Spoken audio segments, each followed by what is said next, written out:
वैसे मोदी ने अपने एक और दाव से कांग्रेस को चौंका रखा है। मध्य प्रदेश चुनाव में पार्टी ने 3 केंद्रीय मंत्रियों और 4 सांसदों को उतारकर एक बड़ा सरप्राइज दिया। लेकिन बीजेपी की आज जो तीसरी लिस्ट आई है वो सबसे इंटरेस्टिंग है। इस लिस्ट में नाम तो सिर्फ एक कैंडिडेट का था, लेकिन इसमें कांग्रेस के सीएम फेस कमलनाथ को घेरने का पूरा खाका शामिल था। आज बीजेपी ने तीसरी लिस्ट निकाली, सिर्फ एक नाम है। बीजेपी ने छिंदवाड़ा की अमरवाड़ा सीट से मोनिका बट्टी को उम्मीदवार बनाया है। मोनिका बट्टी 7 दिन पहले ही बीजेपी में शामिल हुई हैं। बीजेपी में शामिल होने से पहले मोनिका बट्टी अखिल भारतीय गोंडवाना पार्टी की अध्यक्ष थीं। मोनिका के पिता मनमोहन शाह इसी सीट से 2013 में निर्दलीय चुनाव जीते थे। छिंदवाड़ा कमलनाथ का गढ़ है। 2018 चुनाव में छिंदवाड़ा की 7 में से 7 असेंबली सीट्स कांग्रेस पार्टी ने जीती थी। दरअसल बट्टी को उतारने के पीछे बीजेपी की रणनीति आदिवासी वोटों को अपनी तरफ लाना है। छिंदवाड़ा में बड़ी तादाद में आदिवासी वोटर्स हैं। 2019 लोकसभा चुनाव में जब नकुल नाथ छिंदवाड़ा से जीते थे तो बीजेपी उम्मीदवार से उनकी जीत का अंतर 37,000 के करीब था। इस चुनाव में तीसरे नंबर पर गोंडवाना पार्टी के मनमोहन बट्टी ही थे, जिन्हें करीब 36,000 वोट मिले थे। अब बीजेपी आदिवासी वोटों के सहारे कमलनाथ को चैलेंज कर रही है।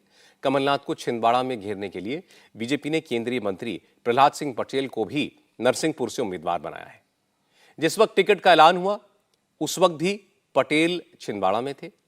प्रहलाद पटेल ने कमलनाथ को चैलेंज किया कि इस बार वो छिंदवाड़ा में कांग्रेस को एक भी असेंबली सीट नहीं जीतने देंगे। पहली बार मैं विधानसभा का चुनाव लड़ूंगा। पार्टी के इस फैसले के लिए मैं पार्टी के प्रति अपना आभार व्यक्त करता हूं। दूसरी मेरे लिए खुशी की बात है कि मैं अपने जन्मभूमि में, कर्मभूमि में पहली बार चुनाव लड़ूंगा। तीसरी बात यह है कि मुझे सूचना छिंदवाड़ा की धरती पर मिली है, तो मैं अपने संकल्प को दोहराता हूं। 2003 का चुनाव मैंने देखा है बहुत निकट से। अब 2003 में ये परिस्थिति है कि मैं राज्य की राजनीति में या विधानसभा के लिए पहला चुनाव लड़ रहा हूं। 2003 में जिस प्रकार छिंदवाड़ा में कांग्रेस का खाता नहीं खुला था, मैं अपने संकल्प को दोहराता हूं, 2023 में भी छिंदवाड़ा जिले में कांग्रेस का खाता नहीं खुलेगा।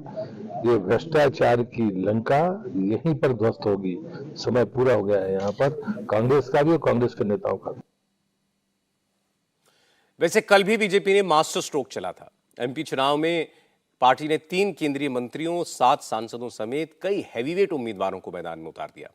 नरेंद्र सिंह तोमर, प्रहलाद पटेल, कैलाश विजयवर्गीय, फग्गन सिंह कुलस्ते, राकेश सिंह, ऐसे बड़े बड़े चेहरे इस बार चुनाव के मैदान में उतरेंगे।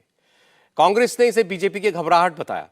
दिग्विजय सिंह ने कहा कि बड़े चेहरे उतारने से बीजेपी की परेशानियां कम होने वाली नहीं है, क्योंकि अब मुख्यमंत्री पद का चेहरा बनने के लिए कई कंटेंडर्स एक दूसरे को काटने में लगे रहेंगे।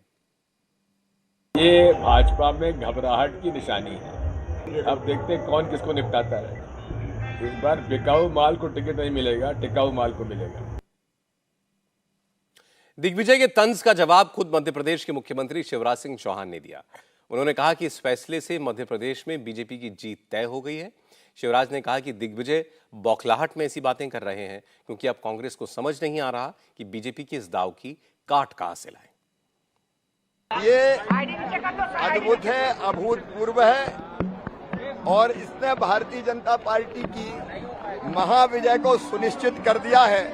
हमारे सारे दिग्गज चुनाव लड़ेंगे। परेशान तो कांग्रेस है, परेशान है, कुछ समझ में नहीं आ रहा उनको हो क्या रहा है, इसलिए बौखलाहट में ऐसी बातें कर रहे हैं। भाजपा निरंतर विजय के पथ पर आगे बढ़ती जा रही है।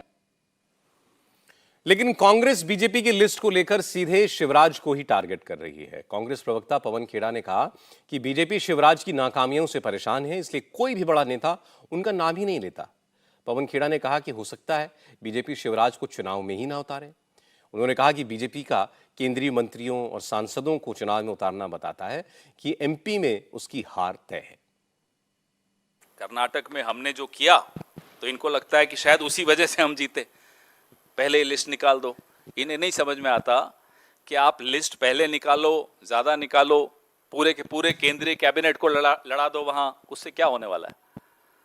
जो होना है वो दिख रहा है, वो इनके अपने सर्वे में भी दिख रहा है, टेलीविजन चैनल्स जो अपने सर्वे करवाते हैं उसमें भी दिख रहा है, और कांग्रेस के सर्वे में जो दिख रहा है वो दिख ही रहा है। तो उन्हें समझ में आ गया है क्या होने वाला है, इसलिए अब ये पहले लिस्ट निकाल दी, केंद्रीय मंत्रियों को लड़ा दिया, जो करना है कर लीजिए। अब बेचारे तोमर जी परेशान है, कल रात से उन्हें नींद नहीं आई, सुना भाई हम तो डूबेंगे, तुमको भी ले डूबेंगे सनम, ये हालत कर दी उनकी। तो हमें क्या मालूम साहब, उनकी लिस्ट है, वो गा भी रहे हैं हमको भी साथ ले ले, हम रह गए अकेले, उनको ले आते, उनको भी लड़ा देते, उन्हें भी मालूम पड़ जाता क्या होने वाला है। अब अगर वो नहीं लड़ रहे तो सिर्फ अपनी हार को विलंबित कर रहे हैं। ये वाला नहीं हारे तो अगला हार जाएंगे, लोकसभा हार जाएंगे, वो चलने दीजिए। जब भाषणों में नाम गायब हो जाए, जब लिस्ट में नाम गायब हो जाए, तो आप समझ सकते हैं कि हार मान ली भारतीय जनता पार्टी।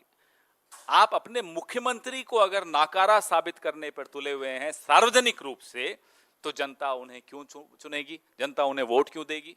कल की जो लिस्ट आई, मध्य प्रदेश में चुनाव से पहले ही नतीजे आ गए, इससे ज्यादा और कुछ कहना उचित नहीं होगा। पवन खेड़ा ने नाम लेकर यह इशारा किया कि नरेंद्र सिंह तोमर असेंबली इलेक्शन लड़ाने के पार्टी के फैसले से खुश नहीं है, लेकिन नरेंद्र सिंह तोमर इस बात को गलत बता रहे हैं। तोमर ने कहा कि वो जो कुछ है पार्टी की वजह से, अब पार्टी चाहती है कि वो विधानसभा का चुनाव लड़े, तो वो उसके लिए भी तैयार है। कांग्रेस को इस पर ऐतराज क्यों है? केंद्रीय मंत्री हो, सांसद हो या अन्य पद पर हो, पहले वो भारतीय जनता पार्टी का कार्यकर्ता है। भारतीय जनता पार्टी की केंद्रीय चुनाव समिति ने अगर निर्णय किया कि अमुक अमुक कार्यकर्ता चुनाव लड़ेंगे, तो जब निर्णय हुआ है तो सबने लड़ना चाहिए और सब लड़ रहे हैं, इसमें कांग्रेस को क्या आपत्ति होनी चाहिए। मैं ये कहता हूँ कि कुल मिला के कांग्रेस भयभीत है मोदी जी की लोकप्रियता से, और इसलिए उसके पास कोई मुद्दा नहीं है, इसलिए फालतू बातें करके अपना काम चला रही है। मैं समझता हूँ कि कुल मिला के जो रावड़ी मानसिकता के लोग होते हैं वो और किसी से किसी की तुलना कर ही नहीं सकते। एमपी कांग्रेस के इंचार्ज रणदीप सुरजेवाला एक अलग थ्योरी लेकर आए।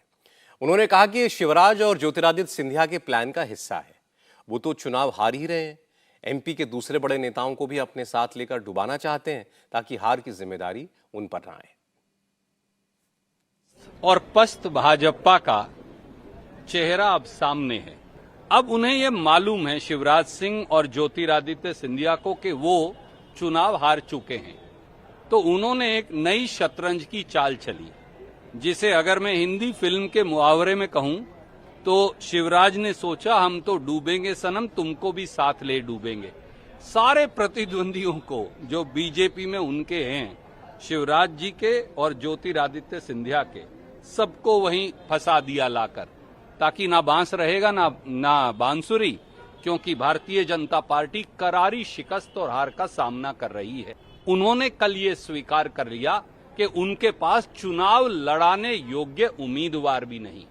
जो लोग सांसद का चुनाव हार रहे हैं, उनको विधानसभा में लाना इस बात का ज्वलंत सबूत है। सुरजेवाला के इस दावे के जवाब में ज्योतिरादित्य सिंधिया ने कहा कि यह कांग्रेस की घबराहट है। कांग्रेस एमपी चुनाव जीतने के हसीन सपने देख रही है, लेकिन ये पूरे नहीं होने वाले। सच्चाई यह है कि एमपी की जनता एक बार फिर मोदी के नाम पर और काम पर बीजेपी को ही सत्ता में वापस लाने वाली है। भारतीय जनता पार्टी कार्यकर्ताओं की पार्टी है। जो भी जिम्मेदारी हर एक कार्यकर्ता को दी जाती है, उस जिम्मेदारी का निर्वाह करना हमारी केवल जिम्मेदारी और दायित्व तो नहीं, लेकिन हमारा धर्म बनता है। कठिनाई यही है कि कांग्रेस अपनी नैरेटिव बनाती है अपनी चार दीवारों में, अपने चार लोगों के साथ, अपने चार प्रश्नों पे। नैरेटिव बंद कमरे में नहीं बनाई जाती। नैरेटिव इस देश की जनता अपने दिलों में अंकित करके बनाती है, और मुझे पूरा विश्वास है कि मध्य प्रदेश की 9 करोड़ जनता के दिलों में, ये मन में मोदी जी हैं जैसे मोदी जी के मन में मध्य प्रदेश। अब कौन घबराया है कौन नहीं घबराया है, ये पूरा जनता तय करेगी 60 दिन के अंदर। और जो कांग्रेस पार्टी की आदत बन गई है सपनों देखने की, वो कांग्रेस जो भी सपने देखते रहे असलियत जनता उस कांग्रेस के सामने दोबारा रखेगी जैसे बार बार जनता ने कांग्रेस के समक्ष रखा है। बीजेपी के इस फैसले के पीछे कौन है, बीजेपी की क्या स्ट्रैटेजी है, ये बताया कैलाश विजयवर्गीय ने। कैलाश विजयवर्गीय लंबे वक्त से चुनावी राजनीति से दूर थे, संगठन का काम कर रहे थे, लेकिन बीजेपी ने उन्हें इंदौर 1 सीट से उम्मीदवार बनाया। टिकट मिलने के बाद कैलाश विजयवर्गीय खुद भी हैरान दिखे। उन्होंने कहा कि उन्होंने बीजेपी नेतृत्व को यह कहा था कि वो चुनाव नहीं लड़ना चाहते, लेकिन अब लीडरशिप ने उन्हें आदेश दिया है तो वो मानेंगे। कैलाश विजयवर्गीय ने कहा कि बड़े बड़े नामों को उतारना अमित शाह की रणनीति का हिस्सा है। विजयवर्गीय ने कहा कि इस फैसले से पार्टी के कार्यकर्ताओं में उत्साह बढ़ेगा और कांग्रेस एमपी मध्य प्रदेश में बीजेपी के हारने का जो नैरेटिव तैयार कर रही है उसे बदलने में कामयाबी मिलेगी। मैंने तो वैसे कहा था कि मैं चुनाव नहीं लड़ना चाहता हूं, और पार्टी के हमारे वरिष्ठ नेताओं का निर्देश मुझे परसों मिल गया था। मैंने असमंजस में था और आज एकदम अचानक घोषणा कर दी तो मैं खुद ही बहुत आश्चर्यचकित रह गया। ये मेरे लिए सौभाग्य की बात है कि फिर से मुझे इलेक्ट्रल पॉलिटिक्स में पार्टी ने भेजा है, तो मैं इसमें भी कोशिश करूंगा कि पार्टी की जो अपेक्षा है उसको पूरा कर सकें। कांग्रेस ने एक नैरेटिव बनाया था कि हम जीत रहे हैं। आज से वो नैरेटिव टूट गया और आप देखेंगे आज से ये चर्चा चालू होगी कि भारतीय जनता पार्टी 2/3 बहुमत से भी ज़्यादा 3/4 बहुमत से जीत सकती है। ये एक, जैसे अब इंदौर में अभी मुझे समझ लगा 9 की 9 सीट जीत रही, अभी नीमच मंदसौर वहाँ से सब दूर से एकदम ऐसे फ़ोन आए और सब दूर पटाखे फूट रहे हैं। ये कार्यकर्ताओं का और जनता का विश्वास जो भारतीय जनता पार्टी के ऊपर हो है वो और ज़्यादा बढ़ गया। और ये रणनीति हमारे कुशल रणनीतिकार अमित शाह जी की हैं, जिन्होंने हम सब लोगों को कहा कि वापस एक बार मैदान में उतर जाओ, तो हम क्या उतर गए हैं। कोई एक व्यक्ति नेता नहीं। अभी हमारे 4 राज्यों के चुनाव चल रहे हैं, राजस्थान, मध्य प्रदेश, तेलंगाना और मेघालय। चारों स्थानों पर हमने नेता किसी को नहीं, छत्तीसगढ़ नेता किसी को भी हमने नहीं बताया, और चारों जगह हमारे सभी वहाँ के प्रदेश के नेता और मोदी जी उसका नेतृत्व कर रहे हैं। इस हिसाब से लगता है कलेक्टिव लीडरशिप हमारी हर जगह दिखाई दे रही है। वैसे बीजेपी ने अभी मध्य प्रदेश के सिर्फ 79 सीटों के लिए उम्मीदवार डिक्लेयर किए हैं। अभी 151 सीटों पर बीजेपी के उम्मीदवारों के नाम का ऐलान बाकी है। देखना होगा कि विपक्षियों को चौंकाने के लिए अभी बीजेपी ऐसे कितने सरप्राइज देती है, क्योंकि 20 साल से मध्य प्रदेश पर राज कर रही बीजेपी के लिए एंटी इनकम्बेंसी सबसे बड़ी चुनौती है। इंडिया टीवी हर वक्त हर जगह डाउनलोड करने के लिए सर्च करें India TV news Google play store या ऐप स्टोर पर।